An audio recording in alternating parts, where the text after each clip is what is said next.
నమస్తే. అందివచ్చిన అవకాశం అనూహ్య విజయం, ప్రజాసేవే లక్ష్యం. తండ్రి తాత ఆశయ సాధనకు నేను సైతమంటూ రాజకీయాల్లోకొచ్చి తొలిసారి ఎమ్మెల్యేగా ఘన విజయాన్ని సాధించారు. తొలి మహిళా ఎమ్మెల్యేగా రికార్డు సృష్టించారు నారాయణపేట శాసనసభ్యురాలు చిట్టెం పరిణికారెడ్డి. సో ఈరోజు వనితా టీవీ వారితో మాట్లాడే ప్రయత్నం చేస్తోంది.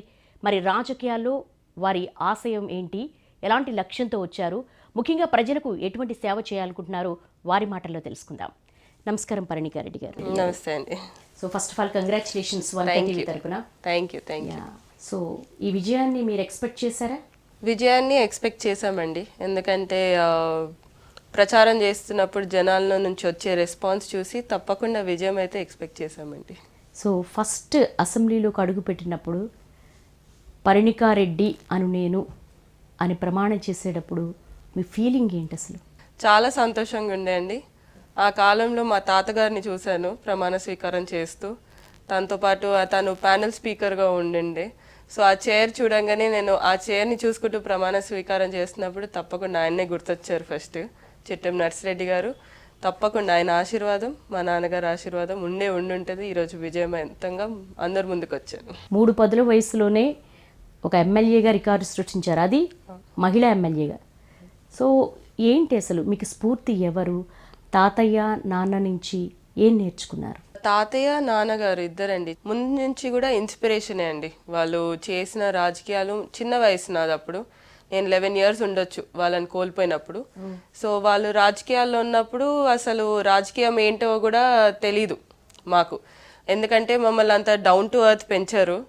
అసలు మా అమ్మగారు కూడా ఏంటంటే ఏం చేస్తున్నారు, ఇంట్లో ఏమవుతుంది అనేది కూడా తెలియనిచ్చేవారు కాదు.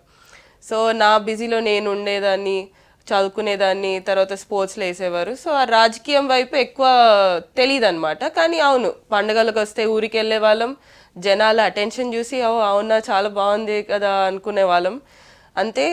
సో అక్కడి నుంచి కూడా వాళ్ళ రాజకీయం ఏదైతే చూసి తర్వాత అడిగాను, ఏంటి జనం ఏంటి ఇదేంటి అని. తాతగారిని అడిగిన రోజులు ఉన్నాయి, నాన్నగారిని అడిగిన రోజులు కూడా ఉన్నాయి. సో వాళ్ళు ఒకటే చెప్పారు, ఏంటంటే ప్రజా సేవల్లో ఉన్నామమ్మా మేము, సో ప్రజలకి సేవ చేస్తూ ఉంటాము అని చెప్పి అన్నారు ఒకరోజు. అయితే అవునా చాలా బాగుంది, మరి నేను చేయొచ్చా అని అడిగాను. అయితే తప్పకుండా నువ్వు ఎప్పుడంటే అప్పుడు నువ్వు డాక్టర్ అవ్వు అని చెప్పారు. డాక్టర్ అయ్యి వచ్చి మన ప్రాంతంలో డాక్టర్లు చాలా తక్కువ మంది అమ్మా, వచ్చి మన ప్రాంతానికి సేవ చేసుకో, ఆ రూపంలో డాక్టర్ కావాలని కల వాళ్ళదన్నమాట. సో ఈరోజు నేను డాక్టర్ అయ్యానంటే రీజన్ కూడా అదే. ఏ గడ్డ మీదైతే వాళ్ళ ప్రాణాలు రక్తం చెందిందో అదే గడ్డకి మళ్ళీ వాళ్ళ వారసత్వాన్ని తెచ్చి ముందు పెడతానని చెప్పి మాట ఇచ్చారంట. ఆ మాట మేరకు ఈరోజు నన్ను ముందు పెట్టారు. సో ఆ రాజకీయ జీవితం అనేది ఇలా స్టార్ట్ అయింది నాది. ఫస్ట్ నేను వనితా టీవీలో కూడా చూశాను, మీరు 18 సంవత్సరాల కళ నెరవేరిందని చాలా ఎమోషనల్ అయ్యారు, ఏడ్చారు. ఆ క్షణంలో మీ స్పీచ్ చూసినప్పుడు కూడా చాలా ఇన్స్పైరింగ్ గా అనిపించింది. రిజల్ట్ డే మీ ఫీలింగ్ ఏంటి? రిజల్ట్ డే టెన్షన్ ఏం లేకుండే అండి. కౌంటింగ్ డేలో నేను కౌంటింగ్ హాల్లో కూర్చున్నప్పుడు కూడా నావి ఏదో ప్రతి విలేజ్ ఎంత వచ్చింది అనేది చూసుకుంటూ వస్తున్నాను అంతే. మెజారిటీ వచ్చిందా లేదా అనేది సెకండరీ. అసలు ఈ విలేజ్లో ఎంత ఉంది అనేది లెక్కలు చూసుకుంటూ వచ్చాను కానివ్వండి. మెజారిటీ నేను గెలుస్తున్నాను ఎక్కడో నమ్మకం ఉండిందండి. ఎందుకంటే పైన వాళ్ళ ఆశీర్వాదం ఈసారి పక్కా నా మీద ఉంటుందని నాకు తెలుసు. So it was an emotional thing. నేను ప్రచారం చేసిన 1 month కూడా చాలా మంది ఎక్స్పెక్ట్ చేసి ఉంటారు, నేను ఎక్కడనో మా తాతగారు మా నాన్నగారు పేరు తీసుకొని ఏడుస్తాను అని చెప్పి ఎక్స్పెక్ట్ చేశారు కూడా. నేను ఎక్కడ కూడా ఏడవలేదండి, because I always been strong. So ఆ రోజు ఇన్సిడెంట్ అయిన రోజు కూడా మా ఫాదర్ గారు, మా తాతగారు, I was very close to my father and grandfather, both of them. ఎందుకంటే we use to stay in the same house, ఒకటే ఇంట్లో ఉండేవాళ్ళం. ఇది ఎక్కడి నుంచి ఎక్కడికి వచ్చింది జీవితం అనే థాట్స్ ఉంటాయి కదండి, ఇంకా they're all running in my mind. అదే థాట్స్ లో ఇంకా మా మామగారి కష్టం, 18 years ఆయన కష్టం పడింది అంత ఇంత కూడా కాదండి, చాలా కష్టపడ్డారు. ఫస్ట్ వెళ్ళి మామగారిని హగ్ చేసుకున్నాను ఆ రోజు కూడా. ఎందుకంటే నేను ఎప్పుడు అంటాను, మా నాన్న తర్వాత నాన్నలాగా చేశారు మాకు అని చెప్పి. సో అదే ఎమోషనల్ అండి, emotional thing which has come out that day. అపోజిషన్లో మీరున్నారు, రూలింగ్ పార్టీ సిట్టింగ్ ఎమ్మెల్యే, చాలా స్ట్రాంగెస్ట్ కంటెస్టెంట్. ఇంత కాన్ఫిడెన్స్ ఎలా వచ్చింది మీరు గెలుస్తారు అని? అంటే అండి ఇప్పుడు 2 times కూడా మా మామగారు కూడా వెరీ మైనర్ ఓట్స్తో ఓడిపోవడం జరిగింది. ఫస్ట్ టైం ఆయన నించినప్పుడు 2000 ఓట్స్తో ఓడిపోవడం జరిగింది. సెకండ్ టైం ఆయన నించినప్పుడు 7000 8000 ఓట్స్తో ఓడిపోవడం జరిగింది. అలా we know we're very close every time, we're not far away అన్నట్టు తెలుసండి. ఈసారి ఏంటంటే ఇంకా జనాలలో కూడా ఆయన మీద వ్యతిరేకత చాలా ఎక్కువ ఉన్నట్టుంది. ఎందుకంటే పనులు మాకు జరగలేదు, అందుబాటులో ఉండట్లేదు అనే విమర్శలు ఎక్కువ అయ్యేసరికి ఐ వాజ్ కాన్ఫిడెంట్ ఇనఫ్. ఎందుకంటే ఆ ఊరు ఆడపిల్లని నేను. సో ఊరు ఆడపిల్లని ఎవరైనా దగ్గర తీసుకుంటారు, దూరం పంపించారనే నమ్మకం ఒకటి ఉండింది. సో తప్పకుండా గెలిపిస్తారనే నమ్మకంతోనే నాకు ఆ నమ్మకం కూడా ఏర్పడిందండి. మీరు ప్రచారం టైంలో చాలా తండాల్లో వెళ్ళారు. అవును, చాలా మంది రిమోట్ ఏరియాస్లో కూడా చాలా మందిని టచ్ చేస్తూ వెళ్ళారు. మీ స్పీచెస్తో కూడా ఇన్స్పైర్ చేశారు. సో మీరు జనాల్లోకి వెళ్ళినప్పుడు వాళ్ళ రెస్పాన్స్ ఎలా అనిపించింది? తండాలలో వెళ్ళినప్పుడు అండి, నేను ఒక దగ్గర తండాలలో వెళ్ళినప్పుడు తండాల నుంచి వచ్చిన ప్రేమ అయితే నేను ఎప్పుడు మర్చిపోలేనండి. వాళ్ళని మాత్రం తప్పకుండా గుర్తుపెట్టుకుంటానని దీంతోనే ముందుకెళ్ళాను. కానీ ఎందుకంటే వాళ్ళు ప్రేమ చూపించినప్పుడు చాలా విపరీతమైన ప్రేమ చూపించారు. ఎందుకంటే నామినేషన్ ఇంకా వేయలేదండి నేను. అప్పటికే ఐ వాజ్ జస్ట్ 7 days ప్రచారం స్టార్ట్ చేసి 7 రోజులు 8 రోజులు అయింది. ఇంకా నామినేషన్ వేయలేదు. ఒక తండాకి వెళ్ళినప్పుడు అక్కడ ఉన్న మహిళలందరూ చందా వేసుకొని, అమ్మ ఇది 2525 రూపీస్ నామినేషన్కి ఇస్తున్నాం ఖర్చు అని చెప్పి నా చేతిలో పెట్టారండి. ఇంకా అక్కడి నుంచి నాకైతే ఇంకా వాళ్ళ మీద అయితే విపరీతమైన ప్రేమ. ప్రతి దగ్గరికి వెళ్ళినప్పుడు వాళ్ళ ట్రెడిషనల్ చాంటియా అంటారు దాన్ని, చాంటియా వేసేవారు, డాన్స్ చేపించేవారు, లంబాడీ డాన్స్ చేపించేవారు. ఇంకా లాస్ట్కి వచ్చే వరకు వాళ్ళ భాష కూడా కొంచెం కొంచెం నేర్పించుకుంటూ వచ్చారు. వాళ్ళకి కావాల్సినప్పుడల్లా నేను అవైలబుల్ ఉంటాను, వాళ్ళకి కావాల్సిన పనులన్నీ కూడా చేసి పెడతానండి. నియోజకవర్గంలో మీ నోటీస్కి వచ్చినటువంటి ప్రజా సమస్యలు ఏంటి? నియోజకవర్గంలో అండి ముందు నుంచి ఉన్న సమస్య వాటర్ సమస్య అండి. ఎందుకంటే మా దగ్గర సాగునీరు తాగునీరుది చాలా కష్టాలు ఉంటాయి. ఎందుకంటే ఒకటి వెనుకబడ్డ ప్రాంతం అంటారు మా నారాయణపేట జిల్లానే అంటున్నాను. దాంట్లో నారాయణపేట నియోజకవర్గం చాలా వెనుకబడ్డ ప్రాంతం. ఇప్పటికీ కూడా అదే మాట అంటారు ఎవరు చెప్పినా కూడా. అయితే అక్కడ ఏదైతే అప్పుడు మా తాతగారు ఇనిషియేట్ చేశారో కొడంగల్ నారాయణపేట ఎత్తిపోత పథకాలు అని చెప్పి, అది 2014లో ఆల్మోస్ట్ ఇంప్లిమెంటేషన్ అయింది, just before division of the state. అప్పుడు కూడా లాస్ట్ జియో కూడా అది జియో 69 అనేది తప్పకుండా ఇంప్లిమెంట్ చేస్తామని ఏదైతే అసెంబ్లీలో తను మాట్లాడారు ముఖ్యమంత్రి గారు, అది దానికి థ్యాంక్ యూ చెప్పుకుంటూ 3 మండలాల రిప్రజెంటేషన్ కూడా ఇచ్చేసి వచ్చాను. సో ఆయన ఒకటే సెకండ్ ఇట్లా చూసారు, ఏంటమ్మా అప్పుడే పని మొదలు పెట్టావా అని చెప్పి అన్నట్టు కూడా ఒక లుక్ ఇచ్చారు. సో చాలా సంతోషంగా ఉండే, ఎందుకంటే that was the main things which we wanted. అవి అయిన తర్వాత మిగతా ఏవైతే సంక్షేమ పథకాలు ఉన్నాయండి అవి తప్పకుండా చేసుకుంటూ వెళ్తాం. ఇప్పుడు మేము 18 years గా కూడా కష్టపడుకుంటూ వచ్చినప్పుడు సోషల్ సర్వీస్ అనేది కంటిన్యూస్గా ఉంది. ఈసారి ఏంటంటే మాకు అధికారం కూడా వచ్చింది కాబట్టి తప్పకుండా అందరికీ అన్ని పనులు చేసుకుంటూ వెళ్తాం. అలా చూసుకుంటూ వెళ్తే ప్రతి ఒక్కటండి equal priority will be given to all ఏమంటారు ఆల్ సెక్టర్స్. సో దట్ మా దగ్గర యువత కూడా అన్ఎంప్లాయ్మెంట్ చాలా ఎక్కువ, యువతకు కూడా ఎంప్లాయ్మెంట్ అనేది కూడా ఇచ్చుకుంటూ ముందుకెళ్తామండి. పరిణికారెడ్డి గారు, ఒక మహిళ ఎమ్మెల్యే అయిందంటే ఎక్స్పెక్టేషన్స్ చాలా ఎక్కువగా ఉంటాయి. ఎందుకంటే మహిళా సమస్యల మీద పోరాడతారని, వాటిని అడ్రస్ చేస్తారని. అట్ ద సేమ్ టైం ప్రజలకు కావాల్సింది నాణ్యమైనటువంటి విద్య, అలాగే వైద్యం. ఒక వైద్యురాలు కూడా మీరు. సో ఏం చేయబోతున్నారు నియోజకవర్గానికి, మహిళలకు కావచ్చు, వైద్యపరంగా కావచ్చు? మహిళలకి ఒకటే అండి, ఇంకా నేను మహిళా ఎమ్మెల్యే అయినందుకు ఇంకా వాళ్ళకి ఇంకా ఎక్కడ కూడా ఎవరు కూడా ఆపేటవాళ్ళు లేరు. They can come directly to me. నా దగ్గరికి డైరెక్ట్గా వచ్చి వాళ్ళు ఏ సమస్యలు ఉన్నా మాట్లాడచ్చు, ఏ సమస్యలు ఉన్నా తప్పకుండా తీరుస్తాము. సో అట్లానే ప్రతి ఊర్లో కూడా గర్ల్ చైల్డ్ ఎడ్యుకేషన్, తర్వాత మిగతా వాళ్ళందరి ఎడ్యుకేషన్, అందరి పిల్లల ఎడ్యుకేషన్ పరంగా, వైద్యురాలుగా ఇంకా నేను ఆబ్వియస్లీ ఇప్పుడు నేను ఒక డాక్టర్గా ముందుకు వస్తున్నానంటే ఏదైతే డాక్టర్ అనే పేరుకి నేను I have to stand by it. కాబట్టి తప్పకుండా వైద్యం అనేది ఇంప్రూవ్ చేస్తామండి. హెల్త్ సెక్టర్ని తప్పకుండా ఇంప్రూవ్ చేసుకుంటూ వస్తాము నారాయణపేటలో.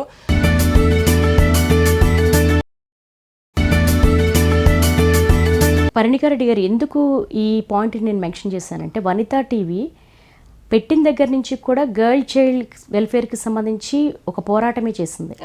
భ్రూణ హత్యలో ఒక సామాజిక రుగ్మత అని చెప్పేసి తండాల్లోకి వెళ్ళి మరీ క్యాంపెయిన్ చేసిన సందర్భం ఉంది. సో దట్ నారాయణపేట చాలా వెనుకబడిన ప్రాంతం, తాండాల్లోకి మీరు వెళ్ళారు. ఇప్పటికీ స్టిల్ గర్ల్ చైల్డ్ కావచ్చు, అమ్మ ఆడపిల్ల పుట్టింది అనగానే వాళ్ళని పురిట్లోనే చంపేసేటువంటి సంస్కృతి ఇంకా పోలేదు సెక్స్ రేషియో ప్రకారం. సో ఆ దిశగా ఒక మహిళగా మీరు ఎలాంటి ఫైట్ ఇవ్వబోతున్నారు అని? ఇప్పుడు ఒక తాండోకి వెళ్ళినప్పుడు నేను అక్కడ ఒక అమ్మాయి నేషనల్ లెవెల్ రెస్లర్ అండి, తను ఇప్పుడు రెస్లింగ్ చేయొద్దు అని చెప్పి ఆపారు అని చెప్పి ఏదో తన సమస్యలు చెప్పుకుంది. నేను అన్నాను, నేను కూడా ఒక స్పోర్ట్స్ పర్సన్, నేను అన్నాను అమ్మ గర్ల్ చైల్డ్ ఇప్పుడు తక్కువ ఏం కాదు, అమ్మాయి స్పోర్ట్స్ చేస్తే తప్పేంటమ్మా, రెస్లింగ్ చేస్తే తప్పేంటి, ఇక్కడికి వరకు వెళ్తున్నారు, మీరు ఎంకరేజ్ చేయడమే తక్కువ అని చెప్పి వాళ్ళ అమ్మగారితో మాట్లాడడం జరిగింది. తప్పకుండా ఎంకరేజ్ చేయండి, ఏమైనా సహాయం కావాలంటే తప్పకుండా నేను చేస్తానని కూడా చెప్పడం జరిగింది. సో ఇలా ప్రతి దగ్గర అండి ఇన్స్టిట్యూషనల్ డెలివరీస్, తాండలలో ఇన్స్టిట్యూషనల్ డెలివరీస్ అంటే ఏంటి అన్నట్టు చూస్తారు. అది కూడా అనేది ఇన్స్టిట్యూషనల్ డెలివరీస్ అనేది కూడా నార్మలైజ్ చేస్తేనే కనుక మన గర్ల్ చైల్డ్ అనేది మీరు ఏదైతే అన్నారో పురుట్లనే చంపేయడం అవన్నీ జరగడం జరుగుతుంది, అవన్నీ కూడా తగ్గుకుంటూ వస్తాయండి. డెవలప్మెంట్ ఇప్పుడు if they see me coming out successful, anybody wouldn't want to kill their girl child, అదైతే నేను నమ్ముతాను. So if I am here for sure I will be there for all the girls of మా constituency. ప్రతి అమ్మాయి కోసం నేను ఉంటాను, ఏ సమస్య ఉన్నా వాళ్ళు డైరెక్ట్ గా నాకే వచ్చి చెప్పొచ్చు అని కూడా మీ మళ్ళీ వనిత టీవీ ద్వారా వాళ్ళకి చెప్తానండి. పరిణికారెడ్డి వ్యక్తిత్వ జీవితం గురించి అడిగితే ఏం చెప్తారు? పరిణికారెడ్డి వ్యక్తిగత జీవితం అంటే అండి, నేను చాలా ప్రైవేట్ పర్సన్ అండి యాక్చువల్గా. ఇప్పుడు ప్రైవేట్ నుంచి నేను పబ్లిక్ ఫిగర్ అయ్యాను. ఇప్పుడు ఆ ప్రైవేట్ పర్సన్ ఏంటంటే అండి, ఐ విల్ నా చదువు నేను చదువుకుంటాను, నా ఫ్యామిలీ బాగుందా అని చూసుకుంటాను. ఇలానే ఈ కొన్ని విషయాల్లో ఉండి నేను ఆబ్వియస్లీ స్టడీస్ అయిపోయిన తర్వాత వచ్చి వైద్య రంగంగా కాన్స్టిట్యున్సీలో చేద్దాం అనుకున్నాను, కానీ ఇలా పబ్లిక్ ఫిగర్ అయిపోయాను కాబట్టి ఆబ్వియస్లీ ఏదున్నా వాట్ ఎవర్ ఐ డూ ఇప్పుడు పబ్లిక్కి తెలుస్తుంది. So as a person as I was a very private person, yes, but by God's will and blessings from my grandfather and father అనొచ్చు, I'm a public figure also. ఇప్పటి వరకు ఒక డాక్టర్గా వైద్య వృత్తిలో రాణిస్తూ వచ్చారు. సో ఇప్పుడు చాలా బాధ్యత పెరిగింది, ఒక ఫ్యామిలీని బ్యాలెన్స్ చేసుకోవాలి, వృత్తిపరంగా వైద్యురాలిగా బ్యాలెన్స్ చేసుకోవాలి, అట్ ద సేమ్ టైం పొలిటికల్గా. సో ఏంటి మీ ప్లానింగ్స్? ఫ్యామిలీ పరంగా అంటే అండి, నాకు ఒక కొడుకున్నాడు 4.5 years old. సో వాడిని మొత్తం నేను యాక్చువల్లీ చిన్నప్పటి నుంచి కూడా నేనే పెంచుకున్నాను, ఎవరికి ఇవ్వకుండా నేనే దగ్గర పెట్టుకొని పెంచుకునేదాన్ని. సో వాడు స్కూల్ పోవడం స్టార్ట్ చేసినప్పటి నుంచి నేను కాలేజ్ పోవడం స్టార్ట్ అయింది. సో అలా కలిసి వచ్చింది మాకు. ఇంకా మా హస్బెండ్ కూడా చూసుకుంటే డాక్టర్ అండి, యూరాలజిస్ట్ తను కూడా. ఇటు మమ్మీ కానివ్వండి, మా తమ్ముడు కానివ్వండి, they were always been pillars for me. So ఇక్కడ నుంచి ఫ్యామిలీ పరంగా ఐఎమ్ సార్టెడ్ అండి, ఇంకా ఐ హ్యావ్ నో రిగ్రెట్స్. ఇప్పుడు మామగారు చెప్పాను, కలిసి పెరిగాము, ఒకటే ఇంట్లో ఉంటాము, ఇప్పుడు మామగారు పైన ఉంటే మేము కింద ఉంటాము. సో అలా మామగారు కానివ్వండి వాళ్ళ family we all are together. ఇప్పుడు అటు పొలిటికల్ దాంట్లోకి వెళ్తే రండి, మామగారి గైడెన్స్ ఉంది. సో ఎక్కడైనా ఏదైనా అవసరం ఉన్నా కూడా he's always there as a backbone for me. Yeah, legislative side, political and bureaucracy, it is a balance of both. ఇద్దరు తాతలు actually they worked in Mahbubnagar together అని చెప్పి అలా కుదిరిందండి. సో వాళ్ళు they were really good friends. అక్కడ నుంచి balancing is even more easier for me when I have bureaucracy also by my side. So తాతయ్య గారు అన్ని నేర్పించారు, ఇప్పుడు మా మదర్ గారు కానివ్వండి, తాతయ్య గారు కానివ్వండి బ్యూరోక్రసీ సైడ్ నేర్పించారు, ఇటు పొలిటికల్ లైఫ్ కూడా ఇప్పుడు నేర్చుకుంటాను. మీ హస్బెండ్ సపోర్ట్ ఎలా ఉంటుంది? హస్బెండ్ అయితే ఫుల్ ఫ్లెడ్జ్ సపోర్టెడ్ అండి. ఇప్పుడు he's not a public person, so he's very happy with his private life. So he will continue to be my strongest support అని చెప్తానండి. చైల్డ్హుడ్లో ఎలా ఉండేవాళ్ళు? చాలా అల్లరి చేస్తూ, లేకపోతే కాలేజ్ డుమ్మా కొట్టడం అలాంటివి ఏమైనా ఉన్నాయా, లేదా సీరియస్ గోయింగ్? ఎందుకుండా ఉంటాయి. కాలేజ్ డేస్ అంటే ఇప్పుడు చిన్నప్పుడు ఫస్ట్ స్కూల్ నుంచి స్టార్ట్ చేస్తున్నప్పుడు స్కూల్కి వెళ్ళేదాన్ని. స్కూల్లో చదువుకున్నతో పాటు మా మమ్మీ చెప్పాను కదండి, స్పోర్ట్స్ వేసిండ్రు. సో డైవర్ట్ చేయడానికి నన్ను ఇవన్నీ ఉండొద్దు అని చెప్పి, రాజకీయాలు ఇంటికి రాగానే రాజకీయాలు ఎందుకు కనిపించాలి పిల్లలకి అని చెప్పి స్పోర్ట్స్ వేస్తే నేషనల్స్ వరకు వెళ్ళాను స్కేటింగ్లో, రోలర్ స్కేటింగ్లో. తర్వాత బాస్కెట్బాల్ స్టేట్ లెవెల్ కూడా ఆడాను. ఆల్రౌండర్ ఉండేనండి స్కూల్లో అయితే. Very disciplined. I was not like a naughty kid. I was very disciplined with all, అన్ని సరిగ్గా చేసుకుంటూ వెళ్ళేదాన్ని. దాంతోపాటు కాలేజ్కి వచ్చాం. కాలేజ్కి వస్తే ఇంకా కొన్ని అటు ఇటు ఉంటాయి కదండి, సినిమాలని తిరుగుతాం, అవన్నీ తిరుగుతాం. దాంతోపాటు చదువు కూడా, చదువు మాత్రం ఎప్పుడు వదలలేదు. So I was always studying well. Me schooling and me education గురించి. స్కూలింగ్ అండి హైదరాబాద్, కాలేజ్ అంతా కూడా హైదరాబాదే అండి. స్కూలింగ్ ఏమో చిరెక్ పబ్లిక్ స్కూల్ అనేది కొండాపూర్లో ఉంది, ఇప్పుడు చిరెక్ ఇంటర్నేషనల్ అయింది, అది కాలేజ్ అండి, అది స్కూల్ అండి. కాలేజ్ ఏమో ఇంటర్ ఏమో శ్రీ చైతన్య. ఎవరైనా బైపీసీ తీసుకున్నారంటే శ్రీ చైతన్యలో వేయడమే. సో శ్రీ చైతన్య అండి. ఎంబీబీఎస్ కూడా Shadan institute of medical sciences, minority college అండి. సో ఇక్కడే మన కాళీ మందిర్ దగ్గర. ఇప్పుడేమో పీజీ చేస్తున్నాను, final year radiology, Bhaskara medical college నుంచి అండి. రాజకీయాల్లోకి యువత చాలా తక్కువగా వస్తున్నారు. అవును. అంటే రాజకీయాలంటే చాలా కరప్షన్తో ఉంటాయి, లేకపోతే దీన్ని ఒక ప్రొఫెషన్ గానో దీన్ని ఒక ప్రజాసేవగానో తీసుకునే వాళ్ళు ఎవరు అనే ఒక ఫిక్స్డ్ అభిప్రాయంలో ఉన్నారు. సో మీలాంటి యంగ్స్టర్స్ రావడం వల్ల వాళ్ళకి చాలా ఇన్స్పిరేషన్గా అనిపించవచ్చు.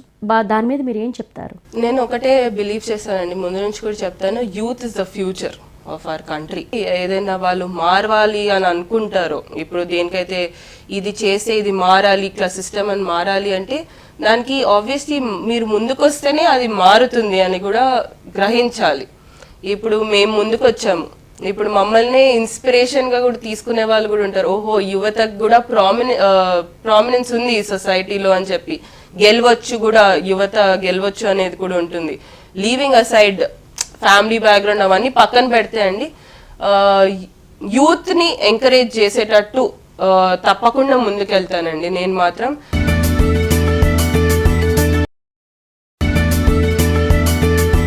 పరిణికారెడ్డి వంట చేస్తారా? చేస్తానండి, ఎందుకు చేస్తాను. చిన్నప్పుడు నేను చెప్పాను కదండి, మా అమ్మమ్మ అన్ని చెప్పారు, అన్ని నేర్పించేవారు. నేను నేర్చుకునే ఇంట్రెస్ట్ కూడా అండి నాకు. సో చేయాలని ఇంట్రెస్ట్, తప్పకుండా వంట చేస్తాను. ఏ వంట బాగా చేస్తారు? మీ హస్బెండ్ కి ఇష్టమైన రెసిపీ ఏంటి? ఇప్పుడు నేనండి కోవిడ్ లో ప్రయోగాలు చాలా చేసామండి. అందరూ ఎవరు చేయరు. సో దానికి ముందు కూడా వచ్చండి. ఇప్పుడు రెగ్యులర్ చికెన్, మటన్ రాదు కానీ చికెన్ వచ్చండి. మటన్ కూడా నేర్చుకున్నాను కొంచెం. తర్వాత రైస్ కానీ, బగారా రైస్ అనుకుంటా, రెగ్యులర్ మన వెజిటేరియన్ ఫుడ్, పప్పు, సాంబార్, రసం అవన్నీ చేస్తాను, రెగ్యులర్ స్టఫ్. ఒకటేనంటే మా అత్తగారు కొంచెం బెటర్ కుక్ అండి ఆడ. సో అక్కడ ఏంటంటే మా అత్తగారు చేస్తుంటే మేము తింటుంటాము. నాకు అప్పుడప్పుడు ఛాన్స్ ఇస్తారు అనమాట. ఓకే, నువ్వు కిచెన్ లోకి రావద్దని చెప్తారు ఫస్ట్. నువ్వు కిచెన్ లోకి రాకు, మంచిగా చదువుకో, మంచిగా తిరుగు, ఎంజాయ్ చేయి, ఎందుకు వస్తావు మా కిచెన్ లోకి అనేవారు. సో ఇప్పుడు ఆయనతో కిచెన్ లోకి రాకుండా అయినట్టు కాదు, నేను పోయి అప్పుడప్పుడు తప్పకుండా చేసేదాన్ని. కోవిడ్ లో మాత్రం మస్తు ప్రయోగాలు చేసామండి, అందరం ఇంట్లోనే ఉన్నాం కాబట్టి. సో ఫెస్టివల్స్ అవి ఎలా సెలబ్రేట్ చేసేవాళ్ళు? అంటే విలేజెస్ కి వెళ్ళే వాళ్ళ? చిన్నప్పుడు అండి, అవునండి, విలేజెస్ కి దివాళీ, దసరా పెద్ద ఫెస్టివల్స్ కాబట్టి. దసరా అంటే ఊర్లో ఉండేవాళ్ళం. మొత్తం జమ్మి కానివ్వండి, బంగారం అవన్నీ ఇచ్చి కూడా అవన్నీ ఊర్లో చేసేవాళ్ళం, చూసేదాన్ని, ఎంజాయ్ చేసేదాన్ని. దివాళీ అండి మెయిన్ గా మా ఫాదర్ కి చాలా ఇష్టం ఉంటుండే దివాళీ. సో ఊర్లోకి వెళ్ళి క్రాకర్స్, అప్పట్లో క్రాకర్స్ పిచ్చి ఉంటుండే కదండి అందరికి. ఇప్పుడు ఏంటంటే ఇప్పుడు పొల్యూషన్ అవి అవి అని చెప్పి చాలా వరకు ఆపేసాం. ఇప్పుడు మేము కూడా క్రాకర్స్ చాలా తక్కువ కాల్వడం, అసలు కాల్వం ఇంట్లో కూడా. సో అప్పుడు క్రాకర్స్ ఇక్కడ నుంచి తీసుకొని వెళ్ళి అక్కడ అందరికి పంచి, అందరు కలిసి ఊర్లో అందరు కలిసి సెలబ్రేట్ చేసుకుని, అది గుడ్ మెమరీస్ అండి. రెండు ఫెస్టివల్స్ అయితే very good memories. So Sankranti ఎలా సెలబ్రేట్ చేస్తారు? పూజలు చేస్తారా? సంక్రాంతి ఇక్కడనే చేస్తామండి. పూజలు అంటే రెగ్యులర్ పూజ ఉంటుంది. సంక్రాంతి కూడా హైదరాబాద్ లో ఉండేవాళ్ళము. హైదరాబాద్ లో ఏంటంటే ఫ్యామిలీ అంతా ఇంటికి వచ్చేవాళ్ళు. సో ఫ్యామిలీ అంతా ఇంటికి వచ్చి పిల్లలందరం కైట్ ఫ్లయింగ్ అనుకుంటా, ముగ్గులు వేయడం కానివ్వండి, ముందు రోజు నుంచే స్టార్ట్ అయిపోయేది. సో అవన్నీ కూడా చేసుకునే వాళ్ళం. సంక్రాంతి కూడా ఇక్కడ హైదరాబాద్ లో చేసుకునేవారు. మీ ఫేవరెట్ గాడ్? గాడ్ అంటే నేను అందరినీ పూజిస్తానండి. ఇప్పుడు నాకు ఫేవరెట్ గాడ్ అంటే పర్టికులర్ గా ఏం లేదు. శివుడిని నమ్ముతాను, వెంకటేశ్వర స్వామిని నమ్ముతాను, అందరినీ కూడా సమానంగా. ఖాళీ టైంలో ఏం చేస్తూ ఉంటారు? అంటే ఖాళీ ఉండడమే చాలా తక్కువ. తక్కువ అండి. సో అంటే షాపింగ్స్ ఏం చేస్తూ ఉంటారు అసలు? మీరు అమ్మాయిని కాబట్టి నన్ను అడుగుతున్నట్టున్నారు షాపింగ్. అవును, అస్సలు చేయనండి. మరి మీ మా మమ్మీ అండి. ఓ, ఇదంతా బ్యాక్ మొత్తం అంతా నడిపేది మా మమ్మీ. సో నేను ముందు నుంచి కూడా స్పోర్ట్స్ పర్సన్ కదండి. సో కొంచెం టామ్ బాయ్ గానే పెరిగాను. సో టామ్ బాయ్ గానే పెరిగేసరికి కొంచెం ఇవన్నీ తక్కువ అండి. కొంచెం పెళ్లి రోజు కూడా మీకు ఒక ఇన్సిడెంట్ చెప్పాలంటే, పెళ్లికి షాపింగ్ అని తీసుకెళ్తారు కదండి. మా మమ్మీ గారు ముందే నన్ను ప్రిపేర్ చేశాను. ఇప్పుడు అత్తగారు వస్తారు, నువ్వు చాలా నెమ్మదిగా ఉండాలి, అట్లా ప్రిపేర్ చేసి తీసుకెళ్లారు నన్ను. ఆ రోజు మొత్తం 11 o'clock నుంచి షాపింగ్ చేస్తే 7 o'clock వరకు నేను అసలు ఫేస్ కూడా మార్చలేదండి. చాలా మంచిగా గుడ్ గర్ల్ లాగా బిహేవ్ చేసి 7 o'clock కారు ఎక్కినాక మా మమ్మీ వైపు తిరిగి అయిపోయిందా ఇంకా అని అడిగాను. నాకు అందుకనే కొంచెం షాపింగ్ అంటే దాని తర్వాత ఇది వెళ్ళి మా అత్తమ్మకి కూడా చెప్పానండి. మా అత్తమ్మ కూడా నమ్ముతారు. మా మదర్ చాలా సైలెంట్ గా ఉండమన్నారు, అందుకే చెప్పాను. మా అత్తమ్మ గారు కూడా నవ్వేసి, లేదమ్మా నువ్వు చాలా ఓపిక అత్తమ్మ అని చెప్పి, అత్తమ్మతో కూడా ఒకసారి షాపింగ్కి వెళ్తే 2 గంటలకి వెళ్ళిపోదామా అని చెప్పి తీసుకొచ్చేసారు. సో నా షాపింగ్ మొత్తం మా మమ్మీ చూసుకుంటారు మెయిన్ గా. మా అత్తమ్మ కూడా అప్పుడప్పుడు తను కూడా, ఎందుకంటే మా సొంత బిజీ ఉంటారు కాబట్టి షాపింగ్ మొత్తం మా మమ్మీ. సో ఫేవరెట్ డెస్టినేషన్స్ ఎక్కడికైనా తీసుకెళ్ళండి అండి. హిల్ స్టేషన్స్ మెయిన్ గా ఇష్టం, బీచెస్ ఇష్టం. సో ఎక్కడికైనా తీసుకెళ్తే ఐఎమ్ హ్యాపీ ఆన్ హాలిడే అండి. ట్రావెలింగ్ ఇష్టం, చాలా ఇష్టం. సో ఎక్కడికైనా ట్రావెలింగ్ చిన్నప్పుడు మా ఫాదర్ ఏంటంటే అండి, డ్రైవింగ్ అంటే చాలా ఇష్టం ఆయనకి. సో డ్రైవింగ్ చాలా ఇష్టం అంటే మమ్మల్ని మొత్తం తిప్పేవారు. ఇండియా మొత్తం కార్లోనే తిప్పేవారు, ఫ్లైట్ లేదు, ట్రైన్ లేదు. సో కార్లోనే వెళ్ళేవాళ్ళు. ఇక్కడ నుంచి రాజస్థాన్ కూడా తీసుకెళ్లారండి. 3 days డే అండ్ నైట్. ఒకరోజు మార్నింగ్ మా ఫాదర్ నడిపి నైట్ డ్రైవర్ నడపాలి. ఒకరోజు డ్రైవర్ ఏదో రాత్రిపూట తప్పు చేస్తే ఆయన పొద్దునకి షిఫ్ట్ చేసి ఆయన రాత్రి నడిపేవారు. So 3 days day and night travel చేసిన రోజులు కూడా ఉన్నాయి. సో మీ హస్బెండ్ తో మీకున్న మెమరబుల్ స్వీట్ మెమరీస్ ఏంటి?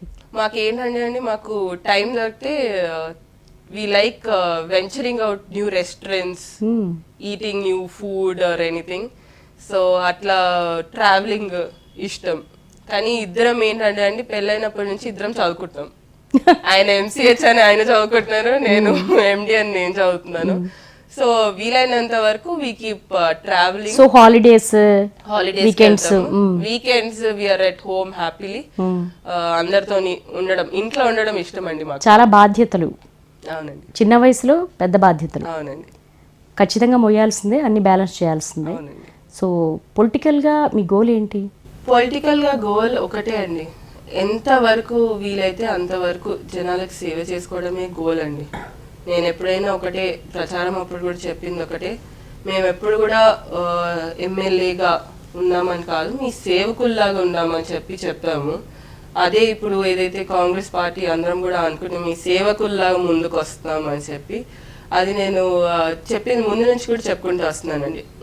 We are here to serve people అండి. ఇప్పుడు ఒక అధికారం వచ్చిందంటే మాకు అధికారం వచ్చినట్టు కాదు, ఇప్పుడు ప్రజలందరూ ఇస్తేనే మాకు అధికారం వచ్చింది. సో వాళ్ళు మంచిగుంటే మనం ఆటోమేటిక్గా మంచిగుంటామండి. సో ఒకటే గోల్ అండి, ఎంత వీలైతే అంతవరకు జనాలని రీచ్ అవ్వడం, వాళ్ళకి ఏది కరెక్ట్ అనుకుంటే అది కరెక్ట్గా చేసుకుంటే వాళ్ళకి వెళ్ళడం, అంతే అండి. సో ఫైనల్లీ మహిళలకి ఏం చెప్పాలనుకుంటున్నారు వనిత టీవీ ద్వారా? మహిళలకి ఒకటే అండి, మహిళలు ఉమెన్ ఎంపవర్మెంట్ అని అంటున్నాము. మహిళలు ఎంత మంచిగా ఇల్లుని చూసుకుంటారంటే మహిళలే చూసుకోగలుగుతారు ఇల్లుని, అదొకటి బిలీవ్ చేస్తాను. సో అలానే మనము ముందుకొచ్చి ప్రజా సేవల్లో కూడా ముందుకొస్తే మన కుటుంబం లాగా చూసుకుంటామండి ఎవరినైనా సరే. అది ప్రజలని కూడా కుటుంబంగా భావించి ముందుకు తీసుకొని వెళ్తాం. మహిళలకి కూడా, మహిళలందరూ కూడా ముందుకు రావాలని కోరుకుంటున్నాను. వాళ్ళ గర్ల్ చైల్డ్ ఎడ్యుకేషన్ కూడా వాళ్ళని ప్రోత్సహించాలని అనుకుంటున్నాను. ఎడ్యుకేషన్తో పాటు స్పోర్ట్స్ కానివ్వండి, ఎక్స్ట్రా కరిక్యులర్, వాళ్ళకి ఏది ఇష్టం ఉన్నా అండి, they have to have that freedom to speak. మాట్లాడే ఇది ఉండాలి, వాళ్ళకి స్వేచ్ఛ ఉండాలి. అది మాట్లాడితేనే కదండి ఎవరైనా మహిళలు ముందుకొచ్చి ఏదన్నా ఏ రంగంలో అయినా, ఇప్పుడు నేను రాజకీయాలకు రమ్మని ఒకటే అనట్లేదు, ఏ రంగంలో ఏ ఫీల్డ్ వాళ్ళు ఎంచుకున్నా కూడా మహిళలు ముందుకు వస్తేనే మన సొసైటీ కూడా మంచిగా ఉంటుందని నా అభిప్రాయం. సో తప్పకుండా అందరు కూడా ఒకటే చెప్తాను, మహిళగా మహిళల కోసం ఏ అవసరం ఉన్నా, ఎప్పుడు అవసరం ఉన్నా నేనైతే అవైలబుల్ ఉంటాను. ఒకటే ఏంటంటే తప్పకుండా మీరందరు ముందుకు రావాలి, మీరు కూడా మన సమాజం కోసం ఏదో ఒకటి చేయాలనేదే కోరుకుంటానండి. Okay, thank you so much for joining us అండి. Thank you so much. Okay, Narayanpet తొలి శాసనసభ్యురాలుగా నియోజకవర్గ సమస్యలపై ప్రత్యేక దృష్టి సారిస్తానని, ఒక మహిళగా మహిళా సమస్యలపై అలాగే నాణ్యమైన విద్య వైద్యం దిశగా కృషి చేస్తారంటున్నారు పరిణికారెడ్డి. మరి వనిత టీవీ తరపున వారికి విషెస్ చెప్తాం.